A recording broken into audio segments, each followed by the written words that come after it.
네, 오늘은 한 가지 중요한 얘기를 좀 하려고 합니다. 한국인들이 영어를 할 때 간과하는 것? 정말로 중요한 부분인데도 불구하고 그냥 너무 쉽게 그냥 당연히 이런 거지 라고 간과를 하는 게 있어요. 근데 그 부분이 얼마나 중요하냐면 완전히 영어 공부의 양상을 반대로 뒤집어 버려요. 그러니까 무슨 얘기냐면 영어는 결이 있거든요. 결. 근데 그 결을 정방향으로 타고 가야 되는데 옆방향으로 타고 가게 만드는 그런 문제가 있습니다. 제가 봤을 때는 한 90% 이상의 사람들은 이 부분을 반대로 하고 있어요. 그렇기 때문에 영어가 힘들어집니다. 그 부분을 오늘은 얘기를 해보려고 합니다. 화면으로 보실게요. 이 부분이 여러분이 영어를 이제 배우려고 시작점에 딱 서 있을 때 영어를 깨닫는 길로 가게 하느냐 아니면 영어를 영영 못 깨닫는 길로 가게 하느냐, 그죠? 그 사이에 놓여 있는 문제인 거죠.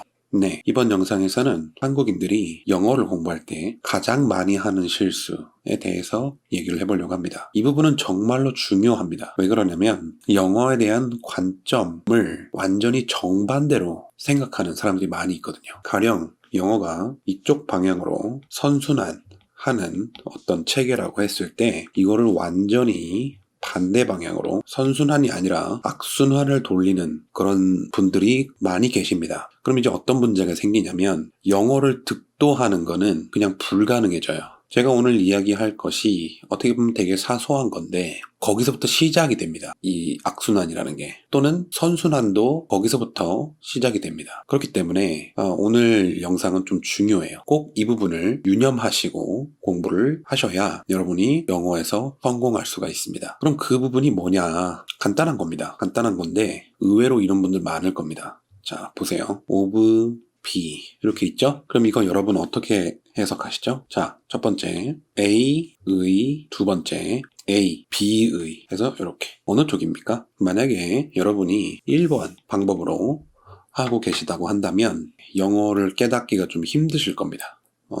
반면에 A인데 B의 A다 이렇게 하시는 분들은 잘 공부하고 계신 겁니다. 이게 무슨 얘기냐면 또 다른 예를 하나 들어볼까요? A lot of money. 그러면 여러분이 생각하시기에 어떤 게 맞는지 한번 잘 생각해 보세요.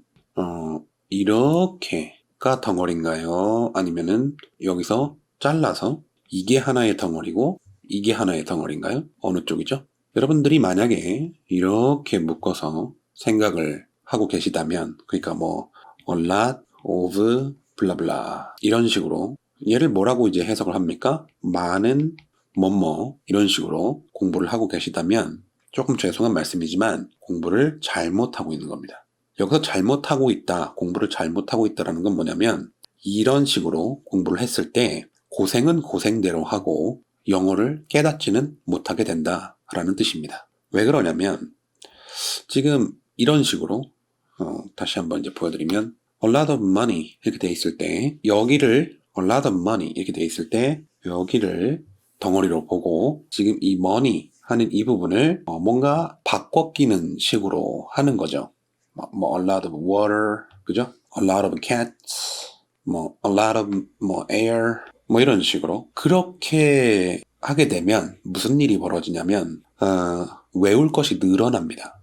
외울 것이 늘어난다. 뭘 외워야 되죠? 어떤 걸 외워야 되죠?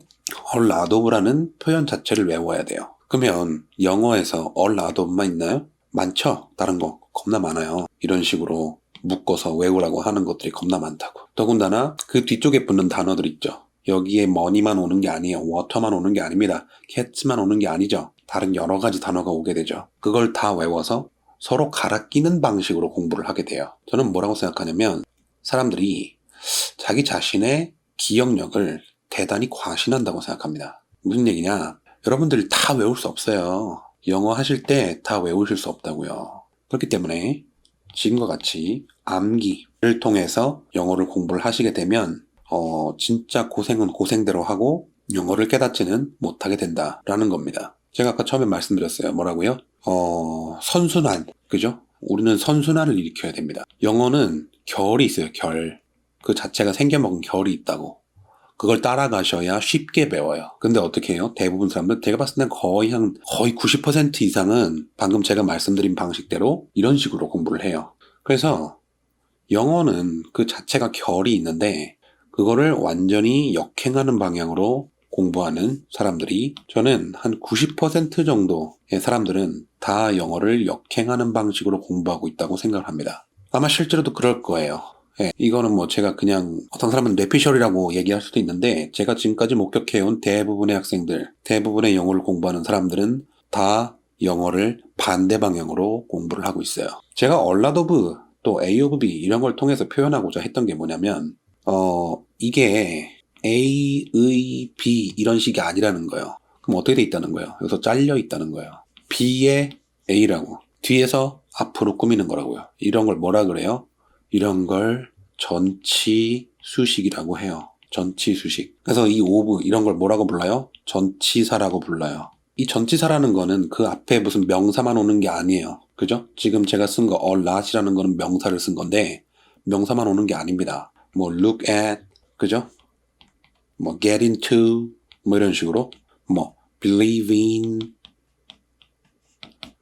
그죠? 그러니까 무슨 얘기냐면 앞에 명사가 와서 뒤에 전치사가 오거나 동사가 와서 또 전치사가 오거나 그래서 이 자리에 뭔가를 끼워 넣어야 하는 그런 방식의 공부로는 절대로 영어를 깨달을 수 없다는 거예요. 그럼 뭘 해야 되냐? 각각을 알아야 돼. 각각이 뭔지를 알아야 된다고. 이 하나하나가 뭔지를 알아야 된단 말이에요. 그게 되셔야 뭐가 된다? 응용이 된다는 거예요. 이렇게 잘라야 된다고, 이렇게 잘라야 된다고. 절대로 여기서 잘리는 게 아니라는 거야. 여기서 잘리는 거지. 무슨 얘기인지 아시겠어요? A 오브 B가 있다. 그러면 절대로 A의 B 이렇게 해석하시면 영어가 될래야 될 수가 없습니다. 영어는 그렇게 생기지 않았어요. 근데 마치 그렇게 생긴 것처럼 많은 강사들과 심지어 학교 선생님들도 이런 식으로 가르쳐요. 나 진짜 너무 얼탱이가 없어가지고 좀 너무 어이가 없는데 이렇게 묶어서 가르친다고. 그게 아니라니까. 잘라서 뒤에서 앞으로 붙여야 돼요. 2번처럼. 이 부분이 여러분이 영어를 이제 배우려고 시작점에 딱 서 있을 때 영어를 깨닫는 길로 가게 하느냐 아니면 영어를 영영 못 깨닫는 길로 가게 하느냐, 그죠? 그 사이에 놓여 있는 문제인 거죠. A of B 이 문제가 뭐 a lot of 블라블라 이게, 그죠? 그럼 여기서 우리가 선순환하는 길로 가려면 어떻게 된다? 여기서 잘라야 된다고. 전치사 앞에서 잘라가지고 뒤에서 앞으로 붙여야 된다고 이렇게. 그게 전치사의 정의란 말이에요. 아시겠죠? 네. 혹시 질문 있으면 댓글을 달아주세요. 네. 감사합니다.